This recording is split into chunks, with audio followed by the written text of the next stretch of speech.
بسم اللہ الرحمن الرحیم۔ السلام علیکم۔ جناب حجت دوران اجل اللہ تعالیٰ فرج الشریف کے لشکر میں خواتین کی شمولیت۔ مقدرات عصمت میں سب سے پہلا تعارف جناب سمیہ خاتون کا ہے۔ اعلان نبوت کے بعد آپ 7ویں فرد ہیں جو اسلام سے متنصر ہوئیں۔ اسی وجہ سے آپ کو بدترین اذیتوں کا شکار کیا گیا، یہاں تک کہ رسول خدا کا گزر جناب عمار اور ان کے والدین کی طرف ہوتا تو دیکھتے کہ مکہ کی گرمی میں تپتی ہوئی زمین کے شکنجے میں جکڑے ہوئے ہیں، تو فرماتے اے خاندان یاسر صبر کرو اور یہ جان لو کہ تمہاری منزل آخر جنت ہے۔ نتیجے کے طور پر آپ ابو جہل لعین کے خونی نیزے سے شہید ہو گئیں۔ یہ اسلام کی پہلی شہیدہ خاتون ہیں جو جناب حجت دوراں کے لشکر میں شامل ہوں گی۔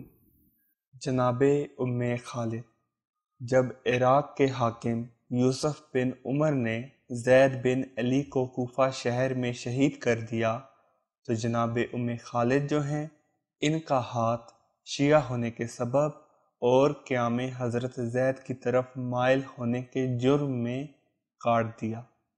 ابو بصیر کہتے ہیں کہ میں امام جعفر صادق علیہ السلام کی خدمت میں حاضر تھا کہ ام خالد اپنے کٹے ہوئے ہاتھ کے ساتھ حاضر ہوئیں۔ حضرت نے کہا اے ابو بصیر، ام خالد کی بات سننے کے خواہش مند ہو؟ میں نے عرض کیا جی فرزند رسول، اس سے مجھے مسرت ہوگی۔ ام خالد حضرت کے قریب ہو گئیں، بات کرنے لگی۔ میں نے انہیں نہایت فصیح و بلیغ پایا، حضرت کے ولایت کے مسئلے میں اور دشمنوں سے برات کے موضوع پر بات کی۔ میں نے آج تک ایسی باشعور اور اتنی فصیح و بلیغ خاتون نہیں دیکھی جو ولایت کے مسئلے میں سرکار سے گفتگو کر رہی تھی۔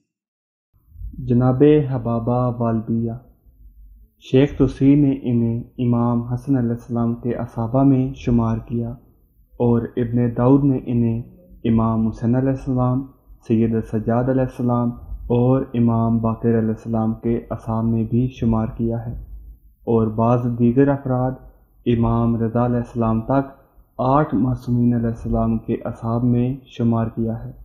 بہر یہ کچھ تاریخی اختلافات ہیں، مگر اس میں کوئی اختلاف نہیں ہے کہ آپ ایک سے زائد معصومین علیہ السلام کے اصحاب رہ چکی ہیں۔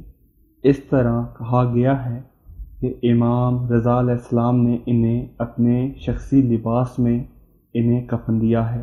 آپ کی عمر وفات کے وقت 150 برس کے قریب تھی۔ آپ 2 مرتبہ جوان ہوئی ہیں۔ یہ ایک معجزہ ہے جو ایک الگ قصہ ہے۔ ایک بار حضرت سید و سجاد علیہ السلام کے معجزے سے اور دوسری مرتبہ 8ویں سرکار علیہ السلام کے معجزے سے۔ یہ وہی خاتون ہیں کہ 8ویں معصومین علیہ السلام نے ان کے ہمراہ جو پتھر تھا اس پر اپنی انگوٹھی سے نقش کیا تھا۔ حباب والبیہ کہتی ہیں کہ میں نے امیر المومنین علیہ السلام سے عرض کی کہ خدا آپ پر رحمت کرے، امامت کی دلیل کیا ہے؟ حضرت علیہ السلام نے جواب دیا اس سنگریزہ کو میرے قریب لاؤ۔ میں اسے حضرت کے قریب لے گئی۔ امام علی علیہ السلام نے اپنی انگوٹھی سے اس پر مہر کی، اس طرح کے پتھر سے اس پر نقش بن گیا، اور مجھ سے کہا جو بھی امامت کا مدعی ہو اس پر میری اس طرح مہر ثبت کر دے تو وہ امام ہے، اس کی اطاعت واجب ہے۔ امام وہ شخص ہے جو کچھ جاننا چاہے وہ جان لیتا ہے۔ پھر میں اپنے کام میں مشغول ہو گئی۔ علی علیہ السلام عرش نشین ہو گئے تو پھر امام حسن علیہ السلام کے پاس آئی جو حضرت کے جانشین تھے۔ لوگ ان سے سوال کر رہے تھے۔ جب میں نے دیکھا تو کہا السلام علیکم یا امیر المومنین۔ سرکار علیہ السلام نے دیکھتے ہی فرمایا اے حباب والبیہ، تم پر بھی سلام ہو۔ میں نے عرض کی حاضر ہوں اے میرے سید و سردار۔ تو آپ علیہ السلام نے مجھ سے پوچھا جو تمہارے پاس ہے لے کر تو آؤ۔ میں نے اس سنگریزہ کو سید کو دیا۔ حضرت علیہ السلام نے حضرت علی علیہ السلام کی مانند اپنی انگوٹھی سے مہر کی کہ مہر کی جگہ مہر نقش ہو گئی۔ پھر امام حسین علیہ السلام کی خدمت میں آئی جبکہ وہ مسجد رسول خدا میں تھے۔ میرے سلام کے فوراً بعد مجھے اپنے پاس بلایا اور فرمایا، جو تم چاہتی ہو اس کی دلیل ہمارے پاس موجود ہے، کیا تم علامت امامت چاہتی ہو؟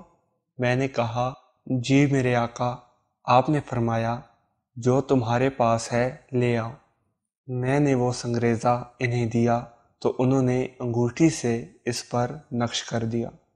امام حسین علیہ السلام کی خدمت کے بعد میں سید السجاد علیہ السلام کی خدمت میں پہنچی، جبکہ اتنی ضعیف ہو چکی تھی کہ میرے جسم میں راشا والد تھا اور اس وقت 100 سے زائد برس کی عمر تھی۔ حضرت علیہ السلام رکوع و سجود میں تھے، اسی لیے میری طرف توجہ شاید نہ ہوئی ہو۔ میں امامت کی نشانی دریافت کرنے سے مایوس ہو گئی۔ حضرت علیہ السلام نے اپنی انگلی سے میری طرف اشارہ کیا۔ اشارہ کرنے کی دیر تھی کہ مانند زلیخا میری جوانی پلٹ آئی۔ میں نے کہا، اے آقا، دنیا کا کتنا حصہ گزر چکا، کتنا باقی ہے؟ آپ علیہ السلام نے کہا، گزشتہ سے متعلق؟ میں نے کہا، جی آقا، اور جو بچا ہے اس کے متعلق نہیں، یعنی ہمیں گزشتہ کا علم ہے اور آئندہ کا علم ہم ظاہر نہیں کریں گے یا یہ کہ مصلحتاً نہیں بتائیں گے۔ اس وقت مجھ سے کہا، جو تمہارے پاس ہے وہ لے کر آؤ۔ میں نے حضرت کو سنگریزہ دیا، حضرت نے اس پر مہر ثبت کی اور کچھ زمانے کے بعد سرکار باقر علیہ السلام کی خدمت میں بھی اسی پر مہر ہوئی۔ پھر سرکار امام جعفر صادق علیہ السلام کے پاس آئی، آپ نے بھی مہر کی، اور سالوں گزر جانے کے بعد امام موسیٰ کاظم علیہ السلام کی خدمت میں شرف یاب ہوئی اور حضرت علیہ السلام نے اس پر مہر کی۔ اس کے بعد جناب امام رضا علیہ السلام کی خدمت میں پہنچی تو وہاں امام علیہ السلام نے اس پر نقش کیا، اور اس نقش کرنے کے 9 ماہ بعد آپ خالق حقیقی سے مل گئیں۔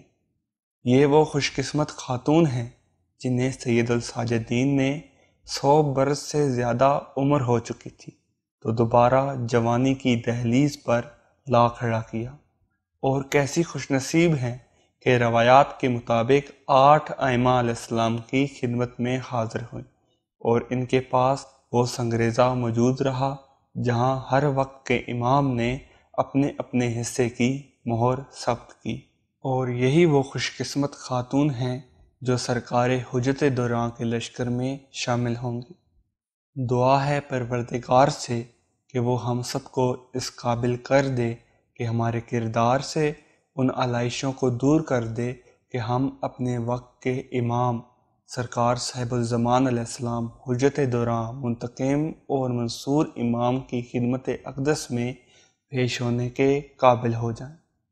اللہم صلی علی محمد و آل محمد۔ اور ہم نے ایک سلسلہ شروع کیا تھا کہ مختلف خطے ارض میں امام زمانہ علیہ السلام کے ظہور کے متعلق پیش رفت، انشاءاللہ اس کے بارے میں بھی گفتگو کریں گے۔ اپنا خیال رکھے گا، اللہ نگہبان۔